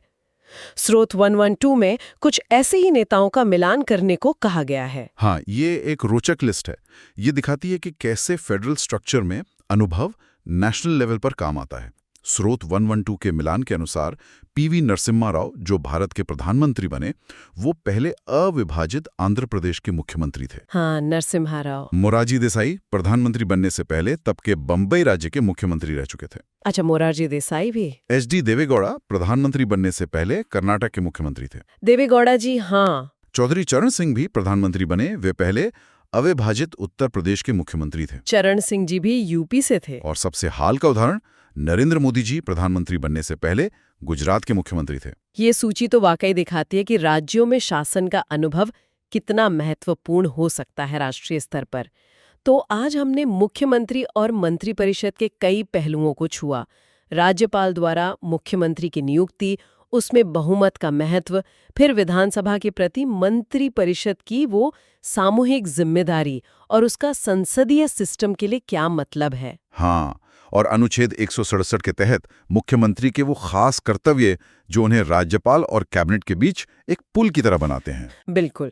और वो 6 महीने के अंदर विधायिका का सदस्य बनने की शर्त और 91वें संशोधन से मंत्रियों की संख्या पर जो लिमिट लगी। हाँ, 15% वाली लिमिट और कम से कम 12 मंत्री। साथ ही हमने सुचेता कृपलानी, पवन चामलिंग जैसे रिकॉर्ड बनाने वाले और प्रधानमंत्री पद तक पहुंचने वाले मुख्यमंत्रियों के उदाहरण भी देखे हैं। तो इसका मतलब क्या है? इन सब जानकारियों का निचोड़ क्या निकलता है? देखिए, सीधा सा मतलब यह है कि राज्यों में एक स्थिर और असरदार सरकार चलाने के लिए मुख्यमंत्री का पद और उनकी मंत्रिपरिषद की भूमिका बहुत ही सेंट्रल है। मुख्यमंत्री सिर्फ अपनी पार्टी या गठबंधन के नेता नहीं होते, बल्कि पूरे राज्य के प्रशासनिक मुखिया भी होते हैं। उनकी नियुक्ति का तरीका, उनके संवैधानिक कर्तव्य और उनकी विधानसभा के प्रति जवाबदेही, ये सब मिलकर राज्य के शासन की दिशा और दशा तय करते हैं। 91 में संशोधन जैसे कदम दिखाते हैं कि कैसे सिस्टम को और बेहतर बनाने की कोशिशें समय समय पर होती रही हैं, ताकि राजनीतिक स्थिरता के साथ साथ अच्छा शासन भी चले। और अगर हम इसे थोड़ा बड़े परिप्रेक्ष्य में देखें तो ये साफ होता है कि हमारे फेडरल ढांचे में मुख्यमंत्री एक बहुत शक्तिशाली और महत्वपूर्ण पद है। उनका नेतृत्व, मंत्रिपरिषद की एकजुटता, विधानसभा का विश्वास और राज्यपाल के साथ संवैधानिक संतुलन, इन सब के बीच एक बहुत महीन तालमेल चाहिए। यही राज्य के विकास और प्रभावी शासन की कुंजी है। सही। जब ये संतुलन सही रहता है तो राज्य आगे बढ़ता है। जब ये बिगड़ता है तो अस्थिरता आती है, पॉलिसी पैरालिसिस का खतरा रहता है। इससे एक अहम सवाल भी उठता है। हाँ, वो क्या? कि ये संवैधानिक प्रावधान, नियम, शक्तियां, ये सब तो अपनी जगह है। हाँ, है तो। लेकिन हम सब जानते हैं कि असल राजनीति अक्सर इनसे कहीं ज्यादा पेचीदा होती है। पर्सनालिटी का टकराव, पार्टी पॉलिटिक्स के दबाव, केंद्र और राज्य के बीच बदलते रिश्ते। हाँ, ये सब तो होता ही है। तो इन सब के बीच मुख्यमंत्री और राज्यपाल का जो वर्किंग रिलेशन है, जो संविधान के शब्दों में तो बंधा है, वो असलियत में कैसे काम करता है, कितना प्रभावी रहता है, ये सोचने वाली बात है। नमस्कार, आज का हमारा विषय है राज्य विधानमंडल, मतलब स्टेट लेजिस्लेचर्स। जी, जो राज्यों में कानून बनाते हैं उनकी बात करेंगे। हाँ, ये कैसे काम करते हैं, इनकी बनावट क्या है, कौन इनमें होता है, इस पर आज हम विस्तार से बात करने वाले हैं। बिल्कुल। और राज्यों के स्तर पर ये जो कानून बनाने की प्रक्रिया है वो काफी दिलचस्प भी है। सही कहा। हमारी जो जानकारी है वो मुख्य रूप से संविधान और जो राज व्यवस्था की अध्ययन सामग्री होती है उस पर आधारित है। हाँ। तो आज हम इसी जानकारी के जरूरी हिस्सों को समझने की कोशिश करेंगे। हमारा इरादा यही है कि राज्य विधान मंडलों की एक पूरी तस्वीर साफ हो सके। जी, खासकर विधानसभा और विधान परिषद में क्या फर्क है, सदस्य कैसे आते हैं, उनकी योग्यताएं क्या हैं और शक्तियां कितनी हैं, ये भी जरूरी है। हाँ बिल्कुल। और कुछ रोचक बातें भी हैं, जैसे वो वीवीपीएटी का पहला इस्तेमाल वगैरह। हाँ, वो भी देखेंगे। तो शुरू करें? हाँ, करते हैं। तो सबसे पहले ये राज्य विधानमंडल है क्या असल में? देखिए, संविधान का अनुच्छेद 168 वो इसकी एक रूपरेखा देता है। अच्छा, क्या कहता है वो? वो कहता है कि हर राज्य के लिए एक विधान मंडल होगा। अब इसमें कौन कौन शामिल है, ये इस बात पर निर्भर करता है कि उस राज्य में सदन एक है या दो। अच्छा। हाँ, मतलब ज्यादातर राज्यों में तो एक ही सदन है, विधानसभा, जिसे लेजिस्लेटिव असेंबली कहते हैं। जी। तो ऐसे में विधानमंडल का मतलब हुआ राज्यपाल और विधानसभा, बस। और जहां 2 सदन हैं, कुछ राज्यों में है ना? हाँ, बिल्कुल। जिन राज्यों में 2 सदन हैं, यानी विधानसभा के साथ साथ विधान परिषद भी है, लेजिस्लेटिव काउंसिल, तो वहां विधानमंडल में राज्यपाल, विधानसभा और विधान परिषद, ये तीनों शामिल होते हैं। अच्छा, इसे द्विसदनीय मतलब बाइकैमरल व्यवस्था कहते हैं। जी बिल्कुल। एक बात और, मुख्यमंत्री जो हैं जी, वो तकनीकी तौर पर इस संरचना का हिस्सा नहीं माने जाते, ये सही है? हाँ, ये दिलचस्प है। देखिए, मुख्यमंत्री कार्यपालिका के प्रमुख हैं राज्य सरकार के, जबकि विधानमंडल तो विधायिका है, कानून बनाने वाली संस्था। मुख्यमंत्री को विधानमंडल का सदस्य होना जरूरी है या फिर 6 महीने के अंदर बनना पड़ता है। पर जब हम विधानमंडल की संरचना की परिभाषा देखते हैं आर्टिकल 168 में, तो उसमें राज्यपाल और सदन या सदनों का ही जिक्र है। समझ गया, ठीक है। तो अब विधान परिषद पर आते हैं। ये जो उच्च सदन है, हाँ। ये क्या हर राज्य में है? नहीं, बिल्कुल नहीं। ये केवल कुछ ही राज्यों में है। अभी की बात करें तो सिर्फ 6 राज्य हैं, आंध्र प्रदेश, बिहार, कर्नाटक, महाराष्ट्र, तेलंगाना और उत्तर प्रदेश, बस इन्हीं में है। सिर्फ 6? हाँ। मतलब काफी राज्यों ने इसे या तो बनाया ही नहीं या शायद खत्म कर दिया। हाँ, दोनों बातें हैं। जैसे जम्मू कश्मीर में पहले थी, लेकिन 2019 में जब राज्य का पुनर्गठन हुआ तो इसे समाप्त कर दिया गया। अच्छा। और आंध्र प्रदेश का मामला भी अभी चल रहा है। वहां की विधानसभा ने तो इसे खत्म करने का प्रस्ताव पास कर दिया है, पर संसद की अंतिम मंजूरी अभी बाकी है। मतलब ये बन भी सकती है और खत्म भी हो सकती है। जी हाँ। और कई राज्य हैं जहां ये है ही नहीं। उत्तराखंड, मध्य प्रदेश, पश्चिम बंगाल, अरुणाचल प्रदेश, इन सब में नहीं है। तो अगर किसी राज्य को ये दूसरा सदन विधान परिषद बनाना हो या मान लीजिए खत्म करना हो, तो वो कैसे होता है? राज्य खुद कर लेता है? नहीं, राज्य खुद नहीं कर सकता। संविधान में अनुच्छेद 169 में इसकी खास प्रक्रिया दी गई है। क्या प्रक्रिया है वो? पहले तो उस राज्य की जो विधानसभा है उसे एक प्रस्ताव पास करना होता है, और ये कोई साधारण बहुमत से नहीं होता। अच्छा। इसके लिए सदन की जो कुल सदस्य संख्या है उसका बहुमत चाहिए, और साथ ही वोटिंग के समय जो सदस्य मौजूद हैं और वोट दे रहे हैं उनका कम से कम 2/3 बहुमत चाहिए, स्पेशल मेजॉरिटी जिसे कहते हैं। ओके, काफी मजबूत संकल्प चाहिए जी। और जब विधानसभा ये पास कर देती है तब मामला संसद के पास जाता है। फिर संसद तय करती है। हाँ, संसद फिर कानून बनाकर उस राज्य में विधान परिषद बना सकती है, या अगर पहले से है तो उसे खत्म कर सकती है। अंतिम फैसला संसद का ही होता है। लेकिन क्या विधानसभा का वो प्रस्ताव मानना संसद के लिए जरूरी है, बाध्यकारी है? नहीं, बाध्यकारी नहीं है। ये राज्य की इच्छा जाहिर करता है, पर संसद इस पर विचार करने या कानून बनाने के लिए बाध्य नहीं है। अच्छा, मतलब संसद चाहे तो ना भी बनाए या ना भी खत्म करे? बिल्कुल। कई बार ऐसा हुआ भी है कि राज्यों ने प्रस्ताव भेजे पर सालों तक कुछ नहीं हुआ। एक और बात, विधान परिषद को भंग नहीं किया जा सकता। जैसे विधानसभा भंग होती है, डिसॉल्व होती है, लेकिन इसे खत्म किया जा सकता है, अबॉलिश किया जा सकता है। ये थोड़ा कंफ्यूजिंग है। हाँ, ये समझना जरूरी है। भंग होने का मतलब है कि सदन का कार्यकाल खत्म हो गया, अब नए चुनाव होंगे। विधानसभा हर 5 साल में या पहले भंग हो सकती है। जी। विधान परिषद एक तरह से स्थायी सदन है। इसके सदस्य एक साथ रिटायर नहीं होते, बल्कि हर 2 साल में 1/3 सदस्य रिटायर होते हैं, तो ये कभी पूरी तरह से भंग नहीं होते। लेकिन खत्म हो सकती है। हाँ, खत्म हो सकती है। वो जो आर्टिकल 169 वाली प्रक्रिया हमने देखी, उससे विधानसभा और संसद मिलकर इसे समाप्त कर सकते हैं। समझ गया। अब आते हैं इसकी बनावट पर। सदस्य कितने होते हैं इसमें, और कौन लोग होते हैं? क्या जनता सीधे चुनती है? नहीं, जनता सीधे नहीं चुनती, और सदस्यों की संख्या भी फिक्स नहीं है। ये राज्य की विधानसभा के आकार पर निर्भर करती है। अच्छा। कैसे?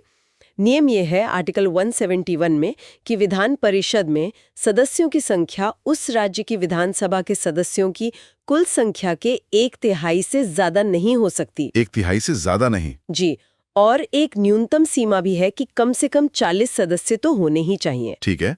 और ये 40 या उससे ज्यादा सदस्य आते कहां से? कौन चुनता है इन्हें? यहीं पे इसकी बनावट थोड़ी अलग है, मिली-जुली है।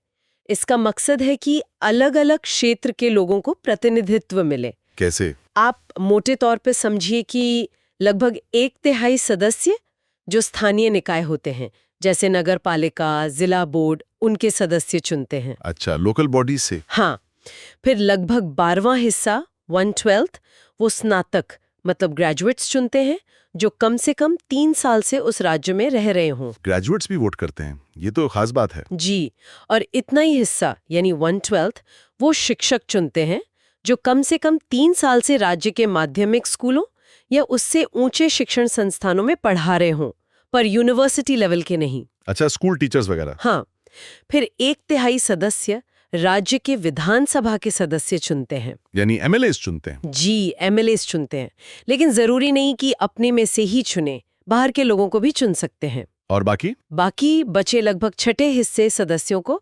राज्यपाल मनोनीत करते हैं, नॉमिनेट करते हैं। ये कौन लोग होते हैं? ये वो लोग होते हैं जिन्हें साहित्य, विज्ञान, कला, सहकारी आंदोलन या समाज सेवा में विशेष ज्ञान या अनुभव हो।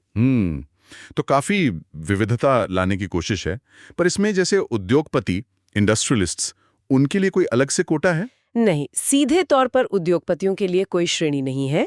हाँ, राज्यपाल जिन्हें मनोनीत करते हैं उनमें समाज सेवा या कला या किसी और क्षेत्र से कोई उद्योगपति भी आ सकता है, पर उद्योगपति होने के नाते कोई कोटा नहीं है। ठीक है।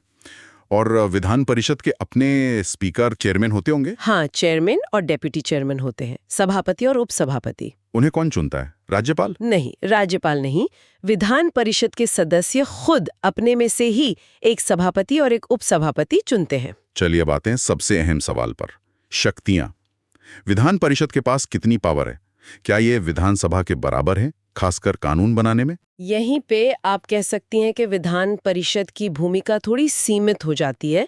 विधानसभा के बराबर शक्तिशाली बिल्कुल नहीं है। कैसे?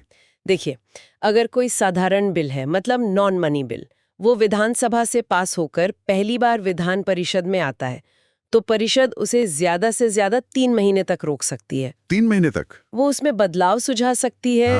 हाँ, बदलाव सुझा सकती है या उसे अस्वीकार भी कर सकती है, लेकिन सिर्फ 3 महीने तक। और अगर विधानसभा उसके सुझाव ना माने या बिल को दोबारा वैसे ही पास करके भेज दे तब? अगर विधानसभा उस बिल को दोबारा पास करके भेजती है, चाहे परिषद के सुझाए बदलावों के साथ या उनके बिना, तब विधान परिषद उसे सिर्फ 1 महीने तक और रोक सकती है। सिर्फ 1 महीना? जी, और उस 1 महीने के बाद बिल को दोनों सदनों से पास मान लिया जाता है, चाहे परिषद ने उसे मंजूर किया हो या नहीं। इसका मतलब विधान परिषद किसी साधारण कानून को बनने से रोक नहीं सकती, बस देर करा सकती है। बिल्कुल। कुल मिला के ज्यादा से ज्यादा 4 महीने की देरी। 3 महीने पहली बार में, 1 महीना दूसरी बार में। एकदम सही। इसीलिए इसे अक्सर एक विलंबकारी सदन या सलाहकार सदन कहा जाता है। ये विधानसभा के फैसलों को पलट नहीं सकती। और पैसे वाले मामले, मतलब धन विधेयक, मनी बिल, उसका क्या? धन विधेयक के मामले में तो विधान परिषद की शक्तियां लगभग न के बराबर है। अच्छा। हाँ, पहली बात तो ये है कि धन विधेयक विधान परिषद में पेश ही नहीं किया जा सकता, वो सिर्फ विधानसभा में पेश होगा। और वो भी राज्यपाल की सिफारिश पर? जी, राज्यपाल की सिफारिश पर ही। फिर जब विधानसभा उसे पास करके परिषद के पास भेजती है, तो परिषद को 14 दिन के अंदर उसे लौटाना होता है। सिर्फ 14 दिन? हाँ, वो अपनी सिफारिशें दे सकती है, पर विधानसभा उन सिफारिशों को मानने के लिए बाध्य नहीं है। वो चाहे माने चाहे न माने, 14 दिन बाद बिल पास माना जाएगा। तो असली विधायी शक्ति तो विधानसभा के पास ही है। हाँ, बिल्कुल। चलिए, तो अब उसी पर आते हैं। विधानसभा, जो राज्यों का लोकप्रिय सदन है, इसकी संरचना कैसी होती है? विधानसभा, जैसा नाम से ही जाहिर है, इसमें सदस्य सीधे जनता द्वारा चुने जाते हैं, प्रत्यक्ष चुनाव से। इसीलिए लोकप्रिय सदन। जी, हर राज्य की विधानसभा का आकार अलग होता है, पर संविधान एक सीमा तय करता है। ज्यादा से ज्यादा 500 सदस्य हो सकते हैं और कम से कम 60। 500 और 60, लेकिन कुछ छोटे राज्यों के लिए ये 60 वाली सीमा भी कम की गई है ना? हाँ, बिल्कुल। कुछ अपवाद हैं, जैसे सिक्किम, अरुणाचल प्रदेश और गोवा। वहाँ न्यूनतम 30 सदस्य हैं। मिजोरम में 40 हैं। ये उनकी कम आबादी को देखते हुए व्यवस्था की गई है। भारत की सबसे बड़ी विधानसभा किस राज्य में है? वो उत्तर प्रदेश में है। वहाँ 403 सीटें हैं। 403 काफी बड़ी है। जी, उसके बाद पश्चिम बंगाल में 294 हैं, महाराष्ट्र में 288, बिहार में 243, तमिलनाडु में 234, मध्य प्रदेश में 230, इस तरह से। और छोटे राज्यों में, हिमाचल में शायद कम है? हाँ, हिमाचल में 68 हैं। पूर्वोत्तर के कई राज्यों जैसे अरुणाचल, मणिपुर, मेघालय में 60-60 सीटें हैं। सदस्य बनने के लिए क्या योग्यता चाहिए? उम्र सीमा क्या है? विधानसभा का सदस्य यानी एमएलए बनने के लिए न्यूनतम आयु 25 साल होनी चाहिए। 25 साल, ठीक है। इसके अलावा कुछ और शर्तें हैं और कुछ अयोग्यताएं भी बताई गई हैं संविधान के अनुच्छेद 191 में। जैसे कोई कब अयोग्य हो जाता है? जैसे अगर कोई व्यक्ति भारत सरकार या राज्य सरकार के अधीन कोई लाभ का पद धारण करता हो, मतलब कोई ऐसी सरकारी नौकरी या पद जिससे वेतन या भत्ता मिलता हो। मंत्री पद लाभ का पद नहीं माना जाता? नहीं, मंत्री पद या कुछ अन्य पदों को कानून द्वारा छूट दी गई है। इसके अलावा अगर किसी व्यक्ति को सक्षम न्यायालय ने, मतलब कोर्ट ने, विकृत चित्त यानी मानसिक रूप से अस्वस्थ घोषित कर दिया हो या वो दिवालिया हो, अनडिस्चार्ज्ड इंसॉल्वेंट, तो वो भी चुनाव नहीं लड़ सकता। हाँ। या फिर संसद ने कोई कानून बनाकर किसी और आधार पर अयोग्य ठहराया हो। आखिरी फैसला कौन करता है? इस मामले में अंतिम निर्णय राज्यपाल का होता है, आर्टिकल 192 के तहत। राज्यपाल का? हाँ। अपनी मर्जी से? नहीं, राज्यपाल ये फैसला चुनाव आयोग की राय के अनुसार ही करते हैं। चुनाव आयोग जो राय देता है, राज्यपाल को वही मानना होता है। ठीक है। अब विधानसभा के अध्यक्ष यानी स्पीकर की बात करते हैं। हाँ। अगर उन्हें इस्तीफा देना हो तो वे किसे सौंपते हैं? अध्यक्ष अपना इस्तीफा उपाध्यक्ष को, मतलब डेप्यूटी स्पीकर को देते हैं। और एक आम धारणा है कि विधानसभा भंग होते ही स्पीकर की कुर्सी चली जाती है। नहीं, ये धारणा गलत है। संविधान का अनुच्छेद 179 ये साफ कहता है कि विधानसभा भंग होने पर भी अध्यक्ष अपना पद तुरंत नहीं छोड़ते। तो कब छोड़ते हैं? वो तब तक पद पर बने रहते हैं जब तक नई चुनकर आई विधानसभा की पहली बैठक न हो जाए, उसके ठीक पहले तक। अच्छा, ऐसा क्यों? ताकि सदन कभी भी बिना पीठासीन अधिकारी के न रहे, एक निरंतरता बनी रहे। हाँ, अगर वो बीच में विधानसभा के सदस्य ही नहीं रहते किसी कारण से, तब उन्हें पद छोड़ना पड़ता है। समझ गया। अब विधानसभा काम कैसे करती है? कोई खास नियम या परंपरा? जैसे सत्र की शुरुआत कैसे होती है? हर आम चुनाव के बाद जब नई विधानसभा बनती है, तो उसके पहले सत्र की शुरुआत राज्यपाल के अभिभाषण से होती है। राज्यपाल का अभिभाषण? जी, और इसी तरह हर साल का जो पहला सत्र होता है, उसकी शुरुआत भी राज्यपाल के अभिभाषण से होती है। इसमें सरकार अपनी नीतियां और आने वाले साल के कार्यक्रम बताती है। और सदन के अंदर कामकाज के नियम कौन बनाता है? सदन अपनी प्रक्रिया और कामकाज चलाने के लिए नियम खुद बना सकता है। ये आर्टिकल 208(1) में दिया गया है। अच्छा।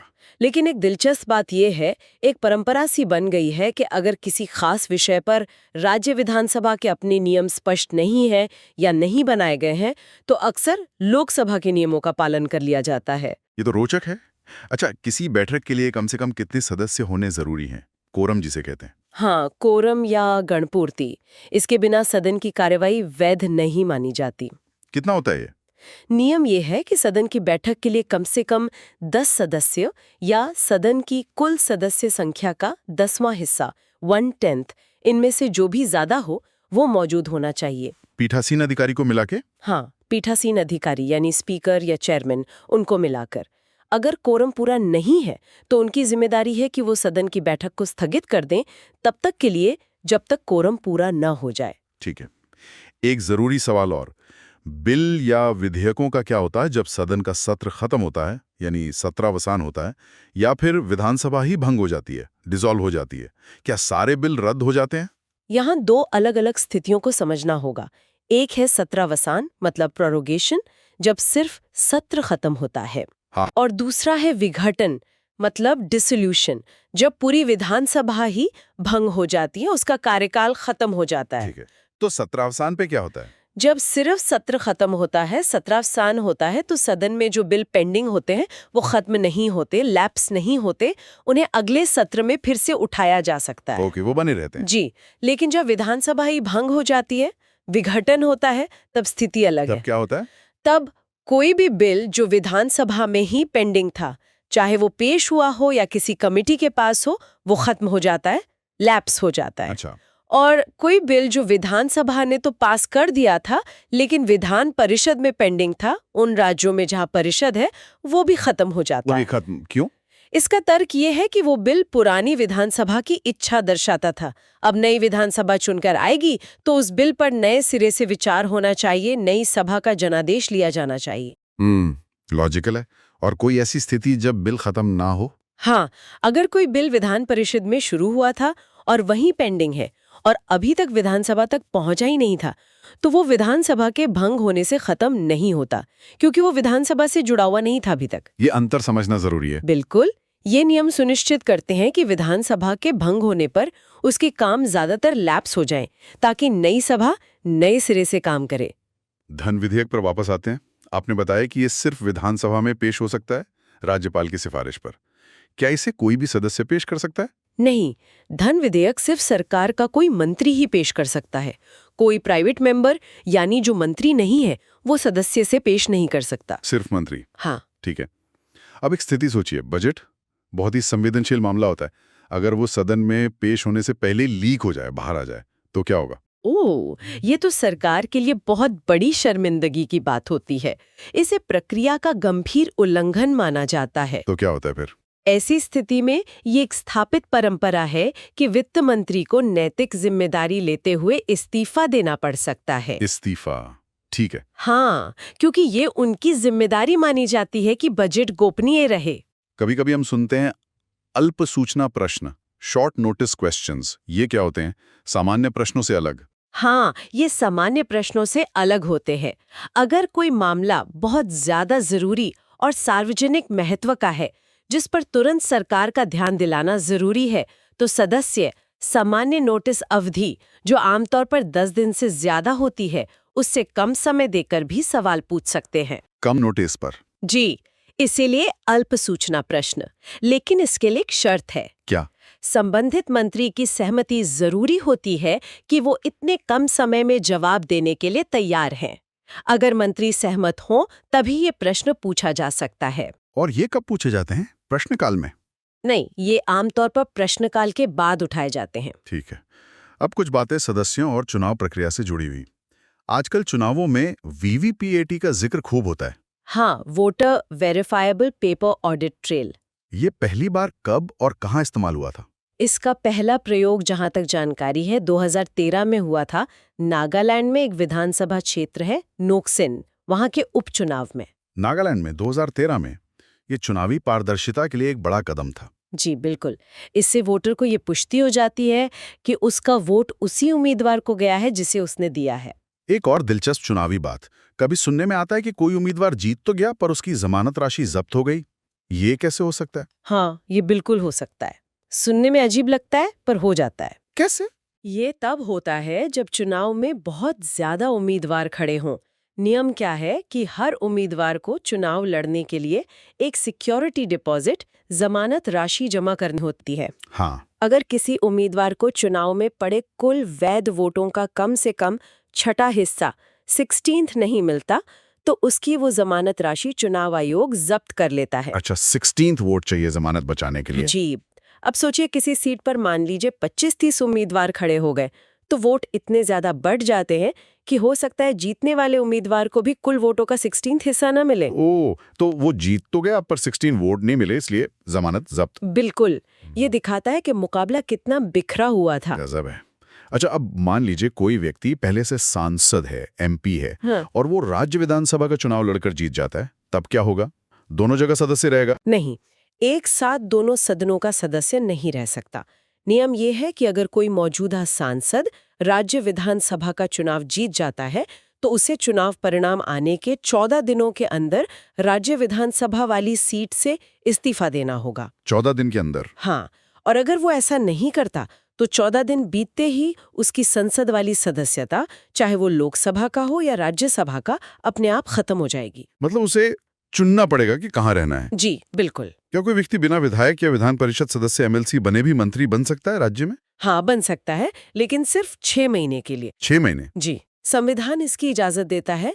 कोई भी व्यक्ति जो चुनाव लड़ने की योग्यता रखता हो उसे मुख्यमंत्री, मंत्री बना सकते हैं, वो शपथ ले सकता है, पर उसे शपथ लेने के 6 महीने के अंदर अंदर राज्य विधानमंडल के किसी एक सदन का, मतलब विधानसभा या विधान परिषद अगर वहां है तो, सदस्य बनना अनिवार्य है। और अगर नहीं बन पाया 6 महीने में? तो उसे मंत्री पद छोड़ना पड़ेगा, उसका मंत्री बना रहना समाप्त हो जाएगा। ठीक है। और अगर किसी विधायक या किसी व्यक्ति को किसी आपराधिक मामले में सजा हो जाए तो क्या वो हमेशा के लिए चुनाव लड़ने से अयोग्य हो जाता है? नहीं, हमेशा के लिए नहीं।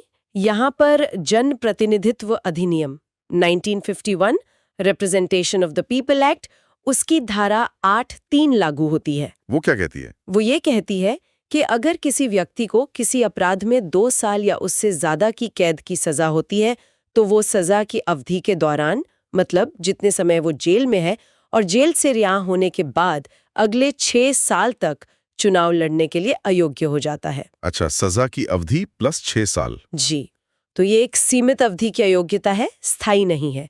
6 साल की अवधि बीत जाने के बाद वो फिर से चुनाव लड़ सकता है। ये जानना जरूरी था। अच्छा, विधानसभा के सदस्य, एमएलएज और किन चुनावों में वोट डालते हैं? एमएलएज कई महत्वपूर्ण चुनावों में मतदाता होते हैं। जैसे? सबसे पहले तो भारत के राष्ट्रपति के चुनाव में सभी राज्यों के चुने हुए एमएलएज वोट डालते हैं। हाँ। फिर राज्यसभा के सदस्यों के चुनाव में हर राज्य से जो राज्यसभा सदस्य चुने जाते हैं उन्हें उसी राज्य के एमएलएज चुनते हैं। और जिन राज्यों में विधान परिषद है वहां विधान परिषद के भी लगभग 1/3 सदस्यों को एमएलएज ही चुनते हैं। अच्छा। उपराष्ट्रपति के चुनाव में नहीं। उपराष्ट्रपति के चुनाव में एमएलएज वोट नहीं डालते, उसमें सिर्फ संसद के सदस्य यानी एमपीज वोट डालते हैं। ठीक है। अब सदस्यों के कुछ विशेषाधिकारों की बात करते हैं। उन्हें सदन के अंदर बोलने की काफी आजादी होती है। क्या उनके खिलाफ सदन में कही गई किसी बात के लिए बाहर कोर्ट में केस हो सकता है? नहीं, बिल्कुल नहीं। संविधान का अनुच्छेद 194/2 उन्हें इस मामले में पूरी छूट या कहिए विशेषाधिकार देता है। क्या कहता है वो? वो साफ कहता है कि विधानमंडल में या उसकी किसी समिति में कही गई किसी बात या दिए गए किसी वोट के संबंध में किसी भी सदस्य पर किसी भी अदालत में कोई कार्रवाई नहीं की जा सकती। ये तो बहुत बड़ी सुरक्षा है। जी, ये इसलिए दी गई है ताकि सदस्य बिना किसी डर या संकोच के जनहित के मुद्दे सदन में उठा सकें, खुलकर बहस कर सकें। क्या मीडिया या प्रेस को सदन की कार्यवाही छापने का असीमित अधिकार है? मतलब वो जो चाहे छाप सकते हैं? असीमित तो नहीं कहेंगे। देखिए, सदन अपनी कार्यवाही का स्वामी होता है। आमतौर पर कार्यवाही सार्वजनिक होती है और प्रेस उसे रिपोर्ट भी करता है। हाँ। लेकिन सदन के पास ये अधिकार सुरक्षित है कि वो चाहे तो अपनी कार्यवाही के किसी हिस्से की रिपोर्टिंग पर रोक लगा सकता है या फिर गुप्त बैठक कर सकता है जिसकी कार्यवाही प्रकाशित न हो। तो प्रेस का अधिकार सदन के अधिकार के अधीन है। ठीक है, अब जरा वित्तीय मामलों पर आते हैं। राज्य सरकार के पास अचानक आने वाले खर्चों के लिए एक आकस्मिक निधि होती है, कंटिंजेंसी फंड। इसे कौन स्थापित करता है? राज्य की आकस्मिक निधि की स्थापना राज्य विधानमंडल द्वारा कानून बनाकर की जाती है। ये संविधान के अनुच्छेद 267(2) में व्यवस्था है। और इसका पैसा कौन इस्तेमाल करता है? ये फंड एक तरह से राज्यपाल के नियंत्रण में रहता है ताकि अगर कोई अचानक जरूरत आ पड़े और विधानमंडल का सत्र न चल रहा हो तो उस जरूरत को पूरा करने के लिए इससे पैसा निकाला जा सके। बाद में उस खर्चे को विधानमंडल से पास कराना होता है। और राज्य का जो मुख्य खजाना है, संचित निधि, कंसोलिडेटेड फंड, जहां सारा टैक्स वगैरह जमा होता है, उससे पैसा कैसे निकलता है? संचित निधि से पैसा निकालने के लिए विधानमंडल की मंजूरी अनिवार्य है। इसके बिना एक पैसा भी खर्च नहीं किया जा सकता। कैसे मिलती है मंजूरी? सरकार को अपना बजट विधानमंडल में पेश करना होता है, जिसमें साल भर के अनुमानित खर्चों का ब्यौरा होता है। जब बजट पास हो जाता है तो विधानमंडल एक विनियोग अधिनियम एप्रोप्रिएशन एक्ट पास करता है। इसी एक्ट के जरिए सरकार को संचित निधि से पैसा निकालने का अधिकार मिलता है। तो ये विधानमंडल का सरकार पर वित्तीय नियंत्रण हो गया। जी, ये बहुत महत्वपूर्ण नियंत्रण है। कानून बनाने और पैसा मंजूर करने का काम तो विधानमंडल का हो गया। लेकिन इन कानूनों और नीतियों को लागू करने वाली जो प्रशासनिक मशीनरी है, राज्य सचिवालय, वहां का मुखिया कौन होता है? मुख्य सचिव की क्या भूमिका है? हाँ, राज्य सचिवालय प्रशासन का बिल्कुल केंद्र बिंदु है और मुख्य सचिव, चीफ सेक्रेटरी, राज्य के सबसे वरिष्ठ IAS अधिकारी होते हैं। उनकी भूमिका? वो एक तरह से पूरे राज्य प्रशासन के प्रमुख होते हैं। एक स्थापित प्रक्रिया है कि मंत्रिमंडल यानी कैबिनेट के पास जाने वाली सभी महत्वपूर्ण फाइलें मुख्य सचिव के जरिए होके ही जानी चाहिए। वो मुख्यमंत्री के मुख्य सलाहकार भी होते हैं। और मुख्य सचिव की नियुक्ति कौन करता है? क्या उनका कार्यकाल फिक्स होता है? मुख्य सचिव की नियुक्ति मुख्यमंत्री द्वारा की जाती है। उनका कोई निश्चित कार्यकाल नहीं होता। ये मुख्यमंत्री के विश्वास पर निर्भर करता है। अच्छा जी। विस्तृत चर्चा, हमने उनकी संरचना देखी, विधानसभा और विधान परिषद के बारे में जाना। हाँ, उनके सदस्यों के चुनाव, उनकी योग्यताएं, उनकी शक्तियां, खासकर विधायी और वित्तीय शक्तियां, इन सब पर बात की। साथ ही सदन की कार्यवाही कैसे चलती है, बिल कैसे पास होते हैं, राज्यपाल की भूमिका, स्पीकर की भूमिका, कोरम, विशेष अधिकार, इन सब पर भी हमने नजर डाली। जी, ये समझना जरूरी है कि राज्य के स्तर पर ये संस्थाएं कैसे काम करती हैं, क्योंकि हमारे लोकतंत्र की जड़ें यहीं से मजबूत होते हैं। बिल्कुल। अब जाते जाते हमारे श्रोताओं के लिए एक सवाल छोड़ जाते हैं। हमने देखा कि विधान परिषद की शक्तियां विधानसभा की तुलना में काफी सीमित हैं। वो कानूनों को ज्यादा से ज्यादा कुछ महीने रोक सकती है, खारिज नहीं कर सकती। उसका बनना या खत्म होना भी विधानसभा और संसद पर निर्भर है, और यह है भी सिर्फ 6 राज्यों में। तो सोचने वाली बात यह है कि क्या आज के समय में राज्यों के लिए ये दूसरा सदन, विधान परिषद, वाकई शासन व्यवस्था में कोई ठोस महत्व या मूल्य जोड़ता है, या ये सिर्फ एक, कह सकते हैं, खर्चीली या विलंब करने वाली व्यवस्था बनकर रह गया है? ये वाकई एक बहुत गंभीर सवाल है जिस पर लगातार बहस होती रहती है। इसके पक्ष में तर्क दिए जाते हैं कि ये विशेषज्ञता लाती है, विधानसभा की जल्दबाजी पर रोक लगाती है। विपक्ष में कहा जाता है कि ये सिर्फ देरी करती है और इसका रख-रखाव खर्चीला है। हाँ, इस पर विचार करना जरूरी है। जरूर। इसी विचार के साथ आज की ये चर्चा यहीं समाप्त करते हैं। धन्यवाद। धन्यवाद।